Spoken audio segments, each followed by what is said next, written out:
Well, we're going to go back to Esther now, folks, and it is really a remarkable book. And again, that one detail especially that really stands out, that this book where God is not mentioned, and yet where God is so clearly at work.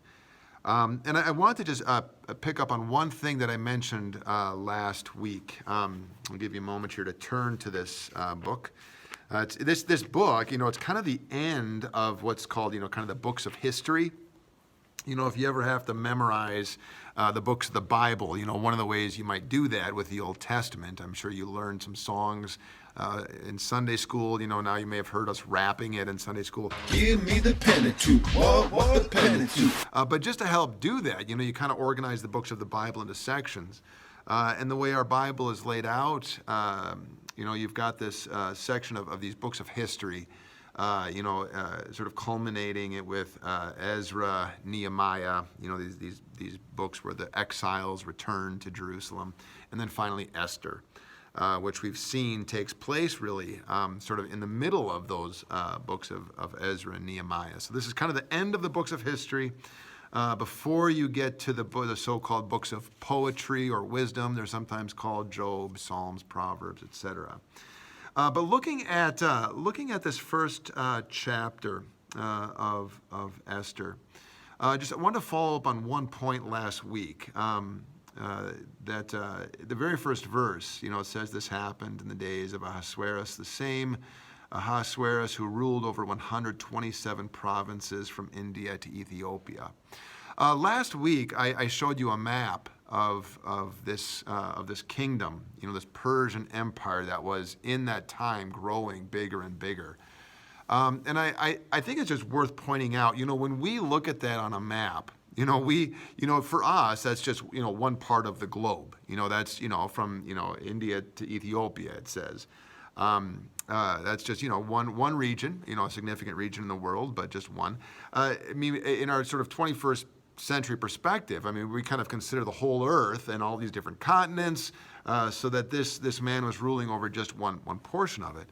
But if we put ourselves back into the mind of somebody living in that time, this was not just one little corner of the world. If you were one of these people living in Persia, this was the world. The Esther and her friends there in Persia, they weren't thinking about, the people living over in North America or the people living in Australia or anything like that. For these people, those were just unknown parts of the world. When we talk about this king's reign then, we are just really speaking about somebody, as far as they were concerned, who was ruling over the whole thing. This guy was as powerful as it gets. So I think that's just helpful to keep in mind. And that really is borne out, that you see that as you read this first chapter. Again, those descriptions of his feast, this feast. Anyone remember, how long did this feast last? Do you remember? It wasn't just one night. It talks about this in verse 4, 180 days in all. 180 days. That's half a year. This thing just went on and on and on. And that was for the nobles of the land, the generals and whatnot. But even then, there was the second feast that took place for everybody, where everybody was invited, and that was the one that went on for 7 days. Again, this king who really rules over the whole world as far as they're concerned, throws these banquets with just unlimited resources. This is just kind of mind-blowing, that he's able to feed people for all these days and months. Then he even feeds, everybody is invited to his garden for a 7-day feast. But even then, as if that weren't enough, there's even one more feast going on, which took place at the end of the passage we looked at last week, verse 9, where the queen is also giving a banquet for the women in the palace. So, this is just feast upon feast upon feast. A king with all the wealth and power you can imagine, and displaying all of that wealth and power for everybody. It wasn't just the food, it was these descriptions of the furniture and the adornments. It's just breathtaking, really. So again, this is not just a man ruling over one corner of the world. In the minds of anybody in that time, this was a man ruling the whole thing. Now, of course, having even said that, though, I think it is also worth pointing out that Xerxes, this guy who's known as Ahasuerus or Xerxes, he did actually have a failed campaign in Greece. That was one thing that he was known for in history. So even though he was ruling over all of it, nonetheless, it wasn't enough. And I guess that's, one of the lessons of history, is that when you are powerful, you're never really satisfied, that the human heart, in its sinful greed, is ever searching more power, more wealth, which, finally was this man's undoing, this king's undoing. But so just that helps us kind of get started, I think, just to again appreciate this king. And this king is, and all these characters in this book of the Bible are very interesting. I think they're all complex. All of these characters make us wonder, is this somebody for me to emulate? And the answers to that question, I would say, are never easy. I mean, these are complex human beings, just like we all are, with the good and the bad. There's a wealthy king, and of course, he brings with it some of the shortcomings of power and wealth, which we're going to see now as the story plays out. So we'll continue now on at verse 10, in chapter 1, verse 10. Again, all these banquets going on, even the queen herself giving a banquet. And I'm just going to read now a few verses starting at verse 10. So, on the seventh day, when the king was merry with wine, he commanded Mehuman, Biztha, Harbona, Bigtha, and Abagtha, Zethar, and Sarkis, the 7 eunuchs who attended him, to bring Queen Vashti before the king, wearing the royal crown, in order to show the peoples and the officials her beauty. For she was fair to behold. But Queen Vashti refused to come at the king's command, conveyed by the eunuchs. At this, the king was enraged, and his anger burned within him. All right. Now, this incident, which is important for setting the stage for everything that follows in the book of Esther, it's very interesting. We don't know much about Vashti, except that she is this queen who has refused the king's command, and that this enrages the king. But just to back up a little bit, now remember it says at verse 10 on the 7th day. Okay, now that refers to the 7th day of this banquet in the garden, this feast for everybody, rich and poor. So it's at the culmination of this. This guy has just been feasting and celebrating for half a year now. And at the end of it all, he wants his queen to come into the court to show off her beauty, to show everyone how beautiful he is. So he's merry with wine. I think that's just a detail to notice. Again, the characters in this story, I don't think, I would say you've got a real villain with Haman.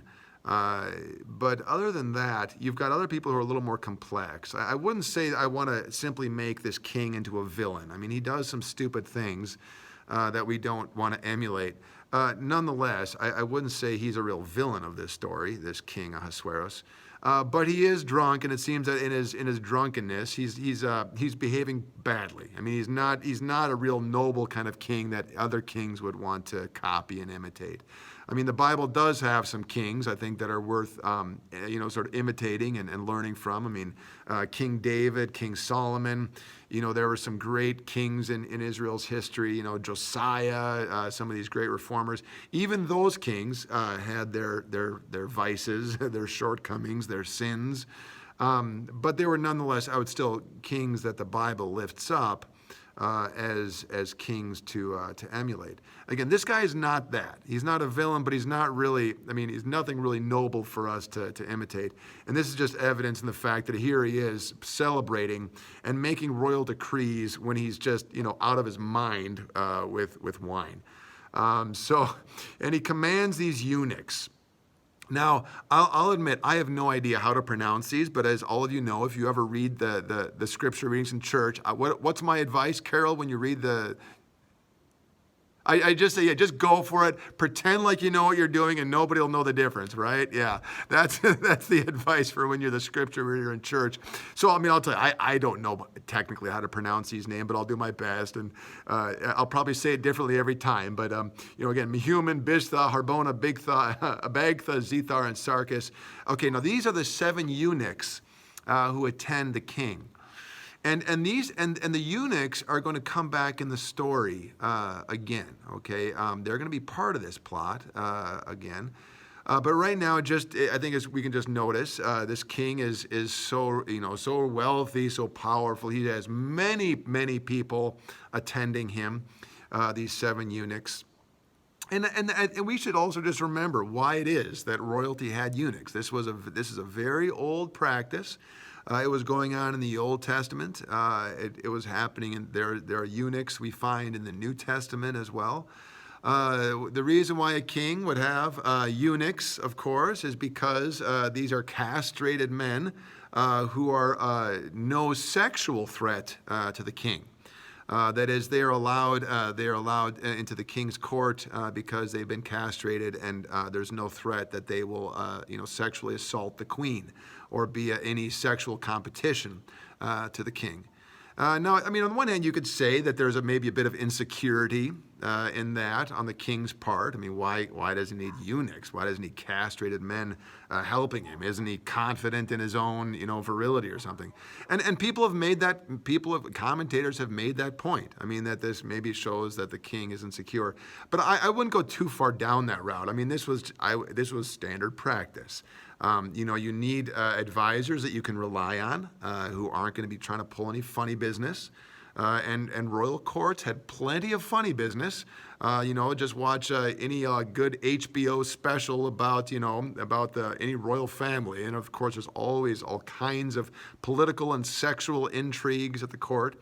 So this is no big deal, really, that this guy has these eunuchs, but indeed that was the rationale. This king did not want anybody fooling around with the queen. And that will also come up again later in the story. So I just want to hold on to that detail as well. So these 7 eunuchs who attended him. So he commands these guys to go bring the queen so that he can show her off. He is proud of her. He wants others to admire her beauty. And this is, again, I wouldn't say this is really the king acting in real. This is not the king's virtue on display here. Now, of course, as husbands, we love our wives. We are proud to be with our wives. We're proud of our wives. We want other people to love our wives and know them. So, but again, I would say the fact that this guy is doing this, that he's merry with wine here at this point. This is not the virtuous love or affection of a husband for his wife. This is something a little bit more sinister, a little bit more, just again, this is not a guy for us to emulate. And this may even remind you. I mean, I think this reminds us of other characters in the Bible. For example, you remember King Herod. When he had a big party and all of his buddies were there together in the court, and he had his stepdaughter dance for everybody. It's kind of gross. I mean, again, we love our kids, and we're proud of our kids, and I love seeing my kids play, football or basketball or whatever it is. I'm very proud of them. But there's something kind of sinister about this. All these guys sitting around, in the case of King Herod, all these guys sitting around getting drunk at a party, and then the king says, "Hey, I'm going to have my daughter dance for everybody." I mean, it's kind of gross. And I would say there's something, again, it's sort of like that here with this queen. I want her to come in. In fact, the Jewish rabbis, I mean, there's all kinds of good Jewish commentary on the Old Testament, on the Hebrew Scriptures.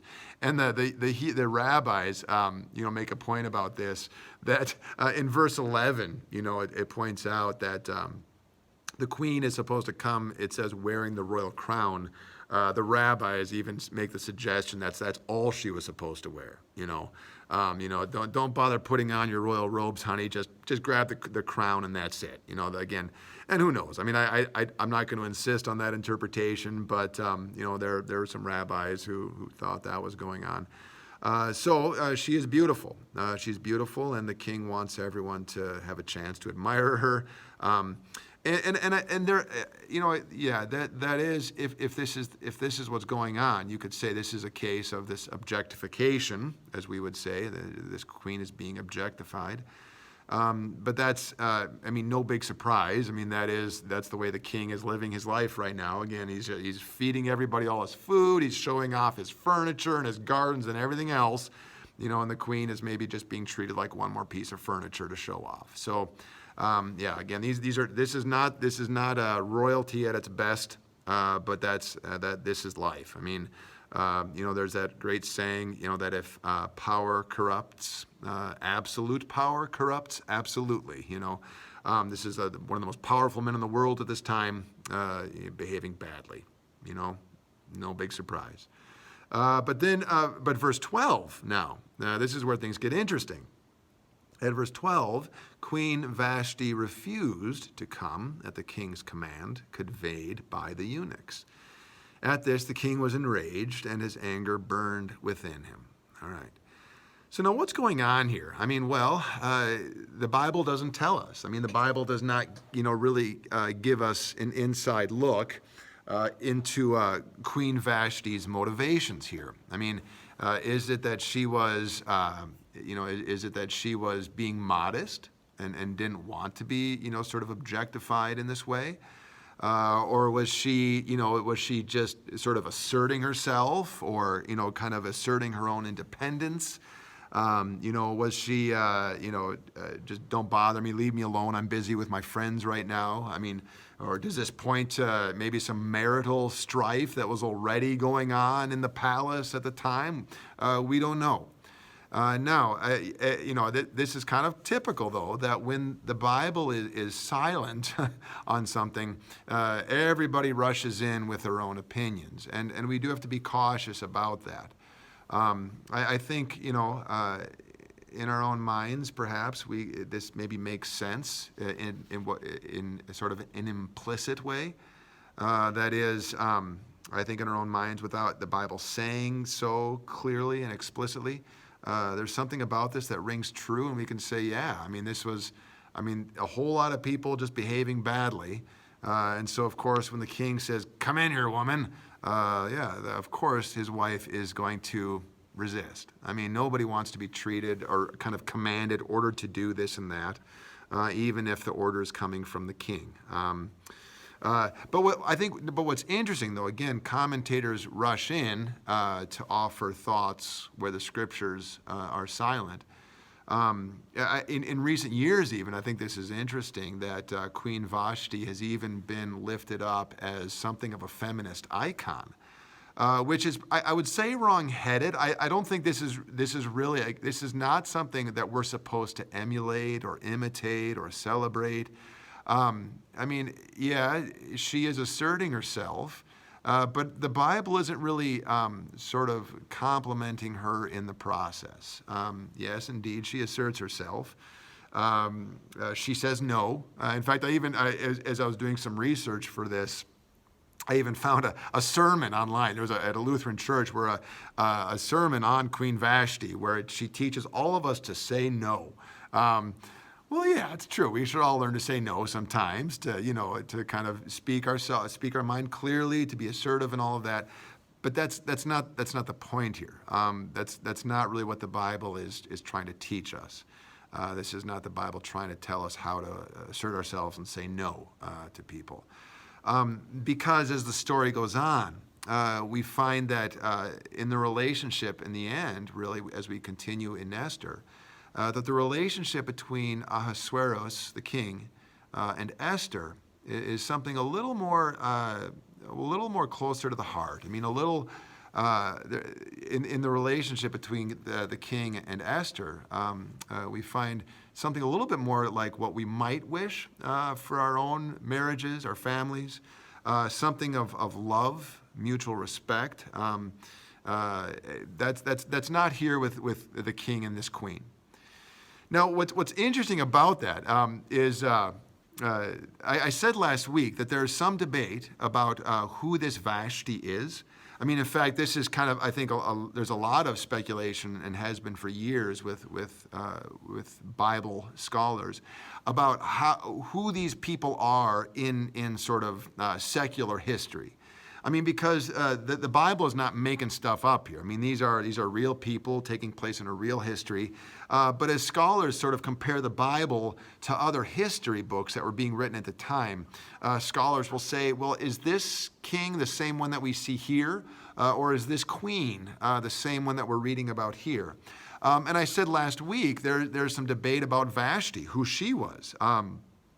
Because it should not surprise us that the king likely had many wives. I mean, and we're about to see this in the story of Esther, is that this was not a court that practiced monogamy, okay? This was not one king who said to his queen, I will be faithful to you forever. Vashti, you're the only one for me, baby. This was not that kind of court. So again, it would not surprise us to know that this king not only had many wives, many concubines and so forth, many affairs and whatnot. So historians sort of have, well, you could say various theories about who Vashti was. I mean, because the history books outside of the Bible, there's no other mention of Vashti, but there is mention of other queens. And so scholars have tried to figure out, well, is this Vashti referring to somebody else that we know about in the history books? Now, I want to read for you a little passage in one of these Bible commentaries. I think this is kind of fun to read, about one of these other wives that this King Xerxes had. And her name was Amestris, okay, Amestris. It says, the queen at the time of Xerxes, according to Greek historians, was Amestris. So again, that's not in the biblical record. That's not a name that we find in the Bible, but in other records of the time, we have this historian speaking of a queen, Amestris. It says this queen is described as strong-willed and brutal. Okay, well, it could be. Sounds a little bit like the Vashti we encounter in the Bible. She was strong-willed and brutal, once ordering 18 noble Persian youths to be buried alive as a thank offering. Okay, that's in the historical records. On the way back from the Greek campaign, remember Xerxes went off and tried to enlarge his territories by attacking Greece.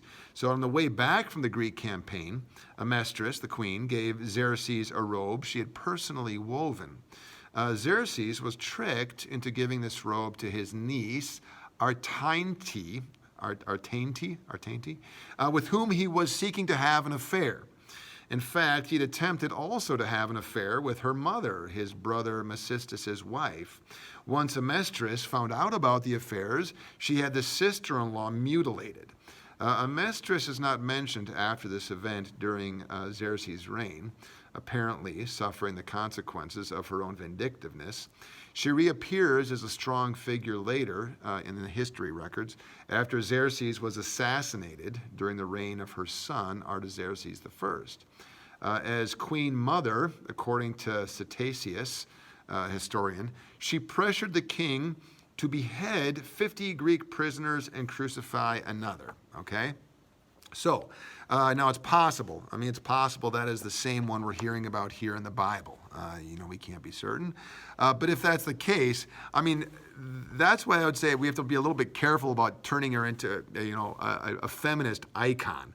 I mean, this was not a pious, virtuous woman who learned to say no, okay? I mean, I think we could make that sort of story out of it if otherwise we sort of could recognize her as sort of this virtuous wife who is learning to assert herself against her husband and sort of speak her mind. That's not the story. I mean, if that is the same woman, I mean, this was just, she was a monster herself. I mean, this was one monster dealing with another. I mean, these people are, could just be nasty.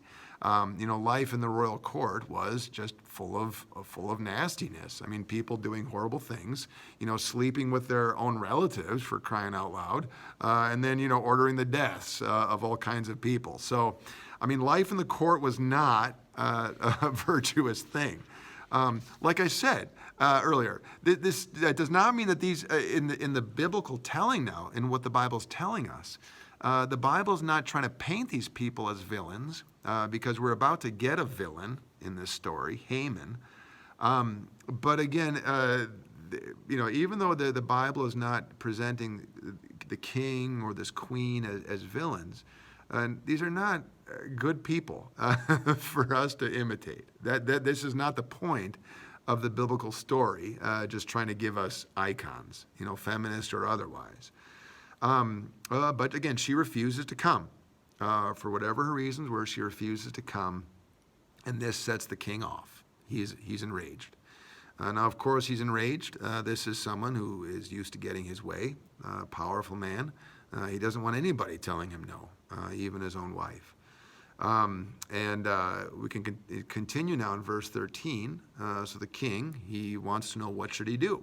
What should he do about this? So he consults the sages. The king consulted the sages who knew the laws, for this was the king's procedure toward all who were versed in law and custom. And those next to him were Karshena, Shethar, Admatha, Tarshish, Meres, Marsena, and Memucan, the 7 officials of Persia and Media, who had access to the king and sat first in the kingdom.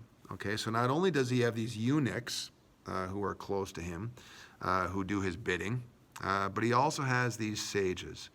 And this might remind us even a little bit of Daniel. Remember Daniel and his friends, Shadrach, Meshach, and Abednego.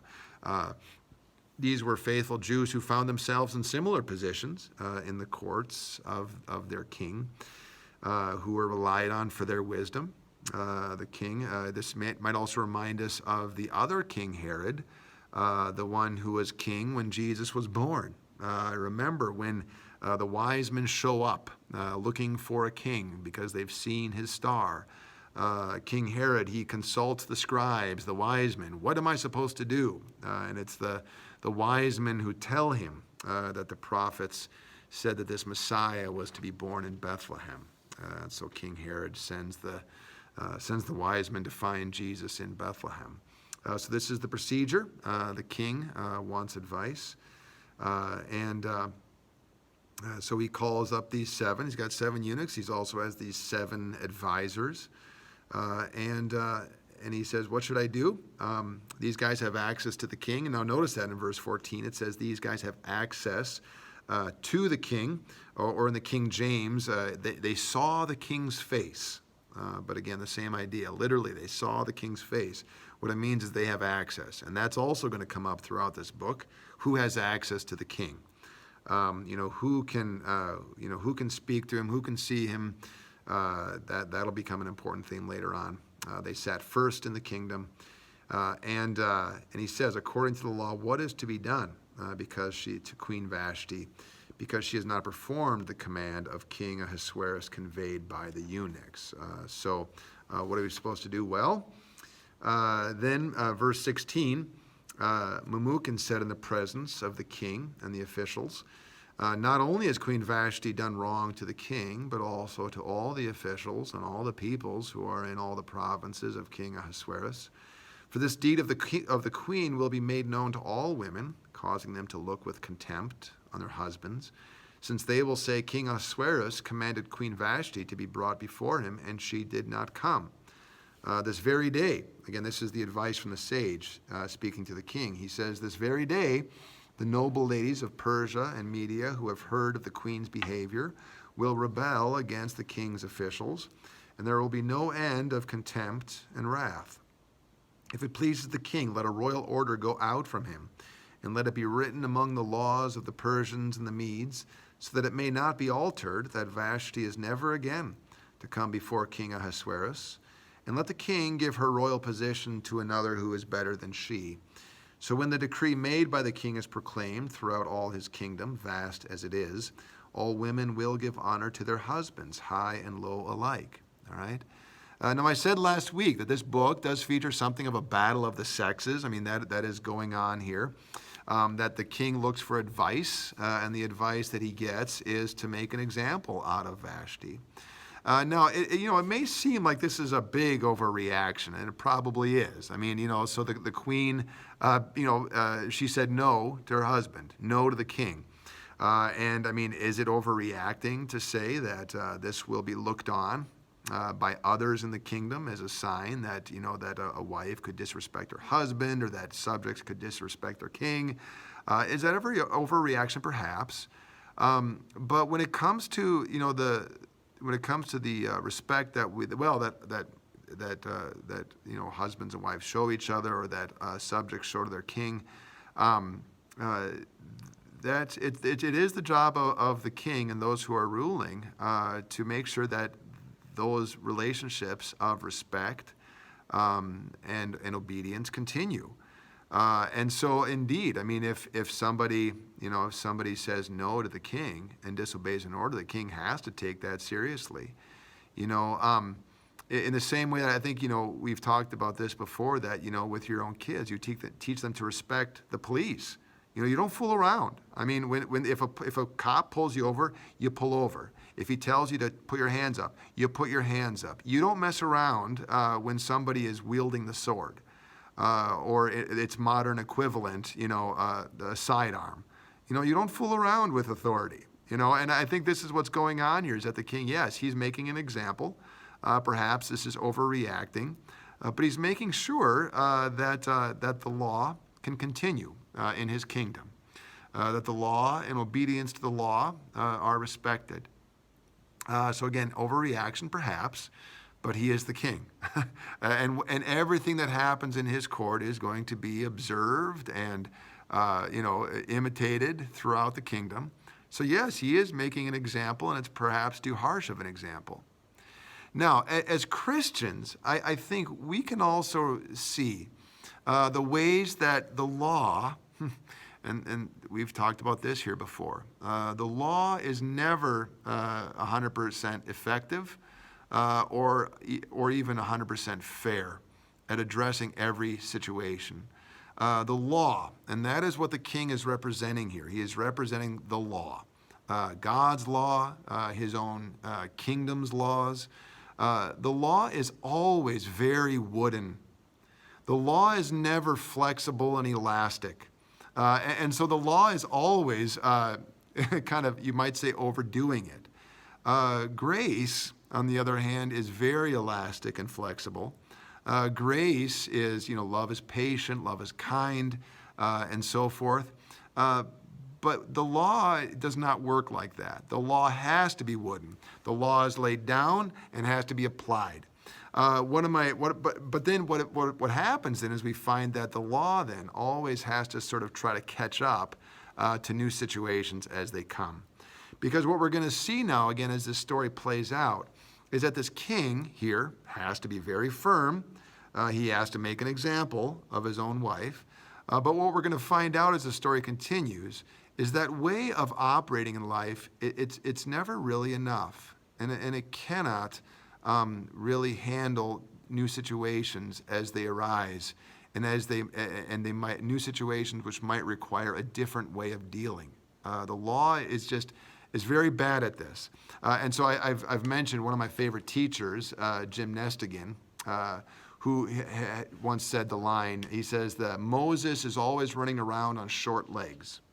Okay, Moses runs around on short legs. That is, the law runs around, always trying to catch up to new situations as they arise.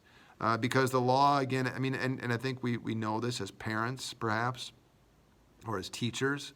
I mean, you have to be kind of fair and rigid with the rules, or else it doesn't work. But then new situations arise where you're like, okay, fine, I'll change that. I guess I can't be rigid in this case.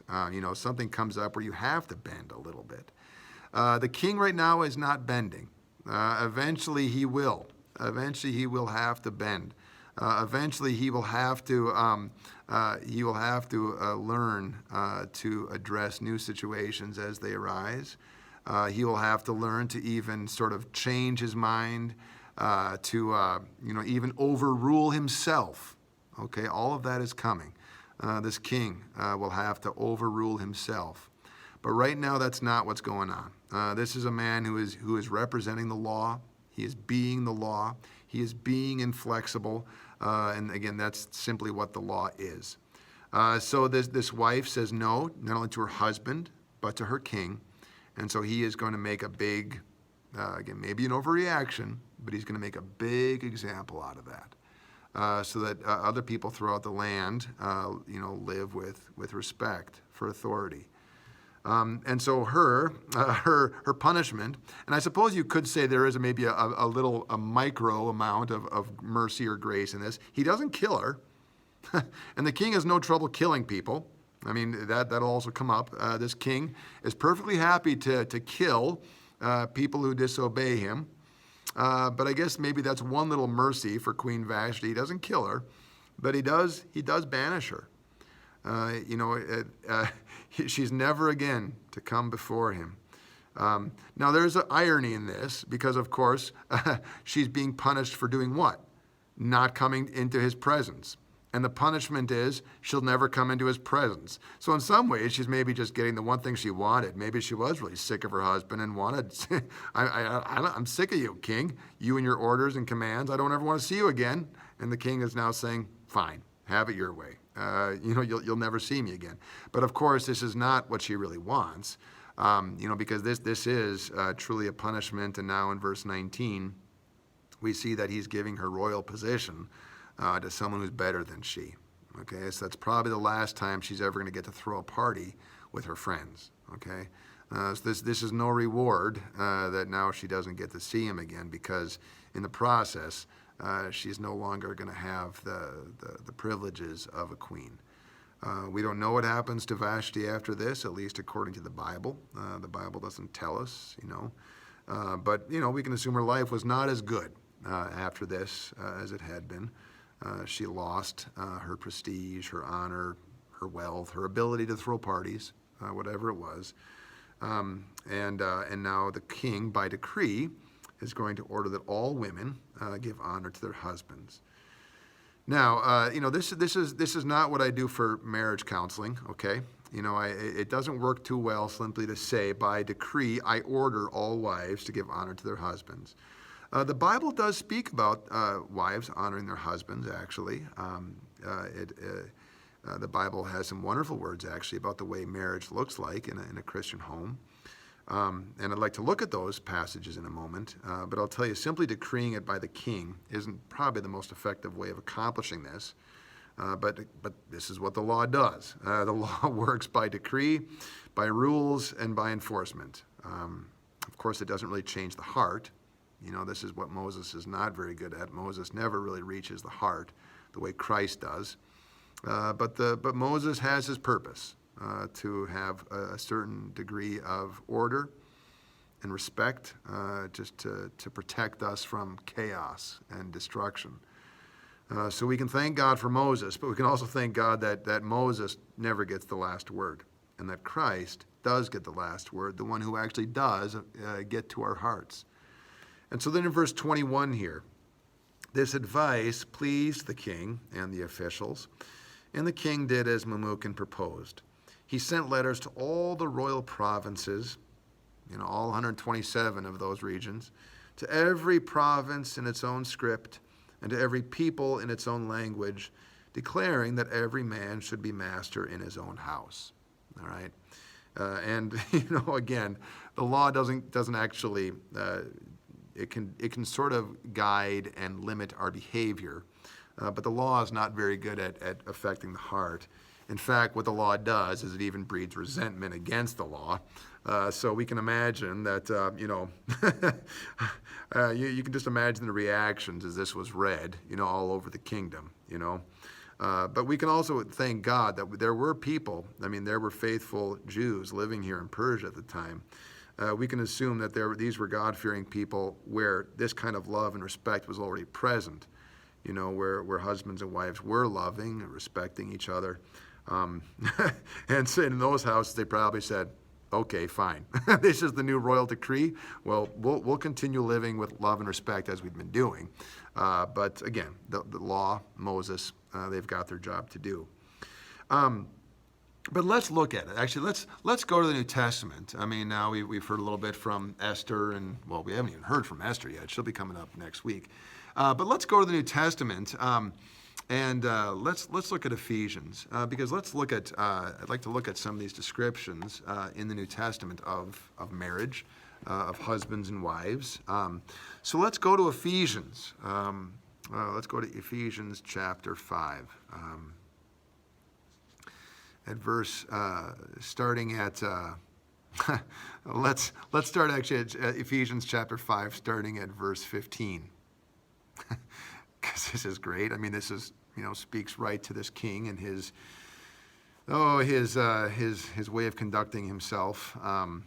Ephesians chapter 5, verse 15, Paul says, "Be careful then how you live, not as unwise people, but as wise, making the most of the time, because the days are evil. So do not be foolish, but understand what the will of the Lord is. Do not get drunk with wine, for that is debauchery, but be filled with the Spirit, as you sing psalms and hymns and spiritual songs among yourselves, singing and making melody to the Lord in your hearts, giving thanks to God the Father at all times, and for everything in the name of our Lord Jesus Christ." Oh, if only King Xerxes had listened to those words, if those words had sunk into his heart. The Bible does not actually insist on teetotaling. The Bible recognizes wine as a gift from God. But the Bible also recognizes what happens when that gift is abused. And so Paul says, do not get drunk with wine. Xerxes, maybe things would have turned out differently if the guy had been thinking clearly. But no, he had been just, partying with his friends for 6 months, and so was not perhaps ruling with a clear mind.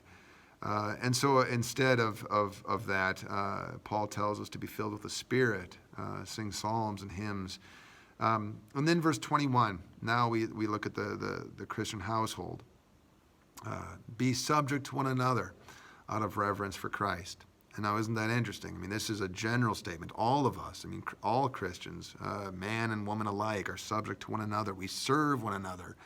We look to the needs of others over our own.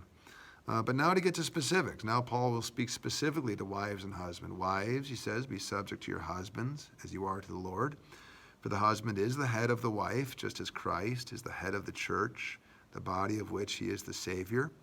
Just as the church is subject to Christ, so also wives ought to be in everything to their husbands. Okay, so even though we are subject, all of us, to one another, the role of the wife is as a member of the body of which her husband is the head. And of course, this makes people mad today. Nobody likes to hear that, and everybody wants everything to be equal and egalitarian. But the Bible doesn't see our human relationships in that way. The Bible sees differences between the sexes. Now, in a moment, of course, we're going to hear how husbands are supposed to love their wives. And that's, I would say, I think Paul even places an even bigger obligation on husbands, actually, in their care of their wives. But that's the point now, is that when the Bible speaks about people being subject to one another, the Bible asks us to be subject to people who have a responsibility of caring for us. That is, we're supposed to be subject to rulers because rulers are supposed to care for us. We need to let them do their job. Husbands have a responsibility of caring for their wives. Wives are subject to their husbands so that husbands can do that job. Okay, this is the way the Bible lays out these relationships. Same with parents and children. Parents have a job of caring for their kids. So kids have to respect that and let them do their job. But now again, verse 25, if wives thought that was hard to be subject to their husbands, it's going to get harder for husbands, really, because now husbands, Paul says, love your wives just as Christ loved the church and gave himself up for her in order to make her holy by cleansing her with the washing of water by the word, so as to present the church to himself in splendor without a spot or wrinkle in anything of the kind. Yes, that she may be holy and without blemish. In the same way, husbands should love their wives as they do their own bodies. He who loves his wife loves himself, for no one ever hates his own body, but he nourishes and tenderly cares for it, just as Christ does for the church, because we are members of his body. For this reason, a man will leave his father and mother and be joined to his wife, and the two will become one flesh. This is a great mystery, and I am applying it to Christ and the church. Each of you, however, should love his wife as himself, and a wife should respect her husband. Okay, now Paul does something that is not, this is not a modern take. All right, this is not the modern way of describing things. If Paul were a modern philosopher, he would just speak to everybody all at once. They just lump everyone together. Husbands and wives, you're the same. Paul doesn't do that because Paul recognizes that God made men and women differently. We operate differently. We think differently. In marriage, we treat one another differently. And Paul lays a tremendous responsibility on husbands in loving their wives as Christ loved the church. Christ, the one who died for the church. Paul says, husbands, you have this kind of love for your wife, and wives, respect for your husband, who has been given that responsibility from God. And in the court of King Ahasuerus, nobody is living like this. The king in the court of King Ahasuerus, again, this guy is drunk out of his mind, ordering his wife around to come show off her beauty, and who knows, maybe the Hebrew rabbis were right, maybe he only wanted her to wear his crown into the court, but whatever it is, this is not a man, and this is not a man who sounds like, verse 29, he nourishes and tenderly cares for his body as Christ does for the church, as a husband does for his wife. This is a man, yes, who is objectifying his wife, who's treating his wife like the furniture, ordering her around and parading her in front of his drunk guests. All right, what a great husband he is, huh? And yeah, the wife in this case doesn't behave much better. No, I'm not going to do what you tell me. This is not a happy home. But again, we can thank God that there were God-fearing Jews in this kingdom, who did live with this kind of love and respect. So that when this order arrived, decreeing everybody to live in this way, they just looked at each other and said, okay, sure, all right, sure, we'll start doing that.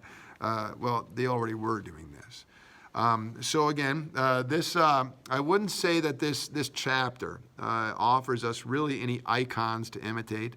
I wouldn't say that Vashti is a feminist icon. That is, if you're looking for strong women in the Bible, you don't need to look at Queen Vashti. Okay, I don't think she's a model for my daughters or anybody else's daughters to learn from. These are just people kind of all acting badly. But again, this all is setting the stage for what is to follow. Where we're going to see that in this despicable situation, God is still caring for his people. And that, again, is the lesson of Esther overall, is that God's people do have hope. God has not abandoned his people, and God it cares for his people in every time and place. And I think that's maybe something that that got lost last week, because I was pointing out the fact that in this book of Esther, now all these exiles are returning home. But Esther gives us a little glimpse into life of God's people who continue to live in the land of their exile. And I think this is, this is really perhaps the main point. The big takeaway for this book of Esther. Because if you can imagine, if you were one of these exiles, like Esther, like Mordecai, like their people living in Persia, they probably were thinking that where God was most at work was far away in Jerusalem. Again, God punished his people, sent them into exile, and now all these years later, God is letting them return home. And I'm sure in the minds of many of those God-fearing people, they thought, Jerusalem, that's where it's at. It's the exiles who are returning home. They're the ones who are going with God. They're the ones now who are really part of God's story. God's caring for them far away because they're returning to the holy city. And you could get that impression, I think, as you read the books of Ezra and Nehemiah. Remember, these are the books that tell of the exiles returning home. you could get this impression that really those are the real believers. Those are the people really being cared for by God. I guess back in Persia, those of us who stay behind in Persia, God's just going to forget about us. And that's why Esther is such an important part of our history, because God was still so much at work with these people who stayed behind. So this big lesson from Esther is that God's grace is not limited to any one time, place, or people. These people still living in Persia, far from Jerusalem, were still under God's watchful and loving eye. They were, even in this despicable situation, even in this place of sin, violence, drunkenness, greed, power, even in all of this, God was still keeping an eye on his people. And again, even in a place where God's name was not being mentioned. In this book of Esther, where God's name is never explicitly mentioned, you might say there's a sort of godlessness about it. And a godlessness which we perhaps feel in our own time, where it seems that no one ever talks about God. God's never mentioned. God's forgotten. Well, we may have forgotten God, but he has not forgotten us. Even in godlessness and sin, our Lord is still at work, and we can still call on him, listen to his word, and ask for his help, and trust in his promises, because he has made promises to us, and he's going to be faithful to those promises to us. So, in a way, we're still sort of in this kind of prelude. We're still in this part of Esther that's kind of just a big warm-up. We haven't even seen Esther yet. We have not met the real queen, Queen Esther, but she's coming. But in the meantime, we're getting some good stuff here. Even though these are some pretty awful people doing awful things, and I do want to be careful about overstating that. Again, kings have a job to do. Kings have to insist on obedience, respect. Paul even, in Romans 13, he tells us to respect governing authorities, and Paul was no stranger to corrupt governments and unjust governments, but there still has to be respect for authority, because the other option in this sinful world is chaos and destruction. So Ahasuerus, he had a job to do, and our job as citizens is to respect our rulers, but no, Ahasuerus does not earn his way into any halls of fame for biblical kings. He is not one of the great ones.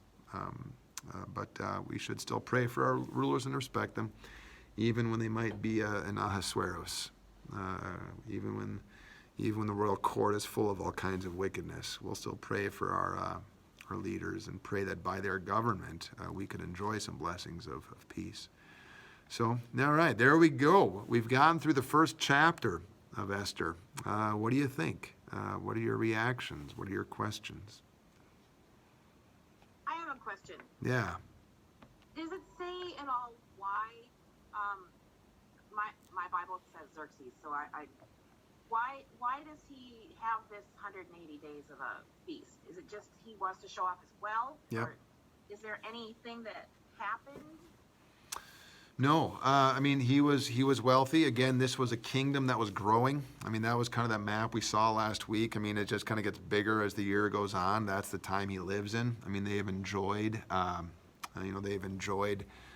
success, this kingdom in their military conquests.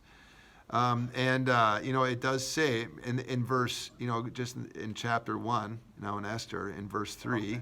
Remember in this big banquet, he invites the officials, the ministers, the nobles, the governors. He's displaying this. He's displaying this. He's showing off. He is exerting himself. He's showing everybody how wonderful he is. And a king will do this to try to, build respect for his throne. You should respect me because I'm powerful. So there is a sort of a self-serving, element of this. He's enjoying himself, but he's also trying to protect himself and his throne by demonstrating how how powerful he is. And also remember, I mentioned briefly that that this he was, at least this is kind of the secular history side of this. I mean, this doesn't come up in the book of Esther, but in the secular history, we know that eventually he was going to be waging war in Greece, trying to enlarge his territory. So notice there in verse 3, the army, this isn't just the sort of political officials. I mean, these are army officials. These are people who are about to help him in this campaign. So he is trying to gain their respect, their compliance. You help me and I'll help you, kind of thing. So yeah, I mean, I think you can safely read all of those things in there, but it does. The Bible itself does not give us, a long description of why he does this. Yeah, Pat. I think I'm missing something. I understand the word respect and that we're supposed to respect, people in power. Mm-hmm. But how can you? How can you respect some of these people in power? Mm-hmm. I'll take Putin, for instance. Sure. There are just as many in the United Mm-hmm. States and Yeah. all over the world. How can you respect somebody that? How can you respect people? Yeah. Then they don't deserve to be respected. Mm-hmm. Yeah. Yeah. I know what you just said. I know Right. what I just said, Yeah. but I don't know how to respect them. Well, then I would say hold on to that question, because I think Esther is going to show us that, because Esther, we're going to see the ways that she showed respect for her king. That she did not go charging into the throne room and tell the king what to do. Is that, she did, in the end, beautifully, you could say, got her way, in a very wonderful way. But it was not by disrespecting the king or ordering him around. And this, I would say that this king is I don't think he's any really better than a Putin. I think this king is every bit of Putin. In fact, Putin might be even more virtuous than this king. That's what I thought. I said that's what I was thinking. Yeah. Yeah, right. I think on the one hand we recognize the sins of our leaders, but then we also say that that their authority has come from God, and so the abuse of the office does not take away the importance of the office or the legitimacy of what God is doing through their work. But I mean, as Christians, and we also have to recognize, and this is something Esther is teaching us, that God will act. And sometimes the way God does that is by humbling our leaders. And that might not come as quickly as we wish it did. I would guess, certainly in this book of Esther, the people, God's people really wish that deliverance came sooner, but it did come. In the cases of monsters like Hitler, who ruined so many lives, or even like Putin right now, destroying other countries, we could wish that God's deliverance would come sooner. But Esther and many other people in the scriptures do teach us that deliverance will come, even if it's not as quickly as we wish. Can I add something to that about Yeah. the respect of the? I think maybe it's more about the respect of the office rather than the person. Yeah. Mm-hmm. Because even like the example that comes to my mind. Yeah. That NBA player, the WNBA player who went to Russia Right. with a vape pen Yes. that was illegal. Right. She knew. Yeah. I mean, you cannot know. Right. That Yeah. You cannot bring Yeah. marijuana Right. to Russia. Yeah. That was a stupid thing to do. And she went anyway. She didn't Yeah. respect because she Right. thought she had some kind of fame Yeah. or she was Yeah. somebody Right. over here. Right. it's the respect of the Yeah. office, of the law of that Yeah. land. It doesn't necessarily, I mean, Yeah. like, we all know that our elected officials are Yeah. not all Yeah. virtuous, Right. like nobody is, Yeah. but it's about the respect of the law of the land, Yeah. about the respect of the office of that person. And we can only hope that the person in that office will also respect Right. that position Right. as much. Yeah. as- And I think in Esther, what we're going to see is Esther doing that. I mean, that she respects this king because of his position. Yeah. There isn't a whole lot of, there's not really any hint in this book of Esther that, Esther has this really big affection for the king. I mean, you never hear Esther say, he's really a good guy if you get to know him. I mean, that is not of any verse in the book of Esther, okay? Now, what's interesting is I would like eventually, I would love to watch a movie together with you all. And, there is a kind of a recent modern movie that was made about the book of Esther. I have not seen it. Has anybody seen that movie? It's called A Night with the King. I think that's the title of it. I think we could try watching. That might be fun. Now, here's what my point about that, though. I'm guessing in that movie, because it's Hollywood, they'll probably make sort of, I guess we'll find out, we could find out, but there's probably going to be sort of an affection between the characters, because that's what Hollywood does. And you'll probably see Esther kind of falling in love with the king, and he's really not such a bad guy if you get to know him. There's probably that kind of mentality. But in just the Bible book itself, you never see that.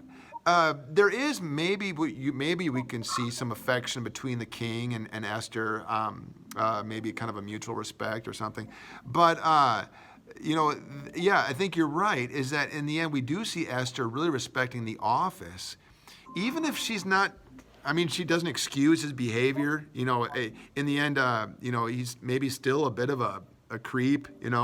But she does respect his office as king. So yeah, I think that's part of your response, Marm, to Pat's question.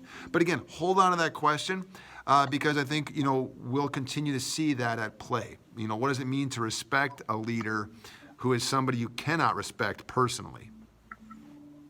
Can I just say something really quick, though? Yes. He held that big banquet Yeah. in his 3rd year in office. So Yeah. what that means is Yeah. he was definitely trying to impress people. You're and right. He was, he was threatened Yeah. with his office. Good point. Of holding on to respect. Yeah, And yeah. So Yeah. all this treatment and all this of her, and then also of the banquets, Yeah. I think reflects his insecurity of Yep. keeping that office. You're right. Good point. Yep. That's a really good detail. The 3rd year of his reign. That's right. Yep. Yeah. No, that's right. I mean, that's a really good point. This was not somebody who had been there for many years, earning the respect of his people. This is a man who's showing off. Right. Look at me. Here I am. I'm new to town, and I'm going to show you all how wealthy and powerful I am.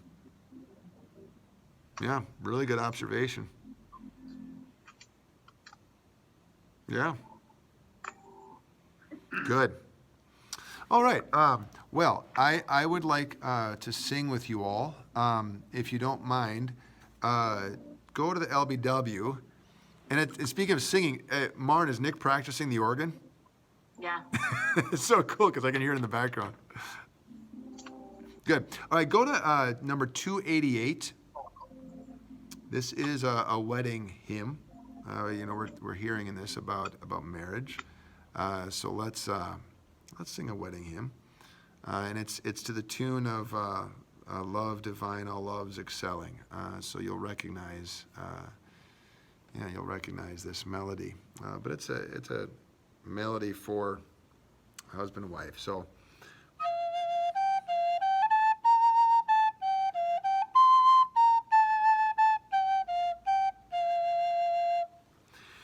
Hear us now, our God and Father, send your Spirit from above on this Christian man and woman who here make their vows of love.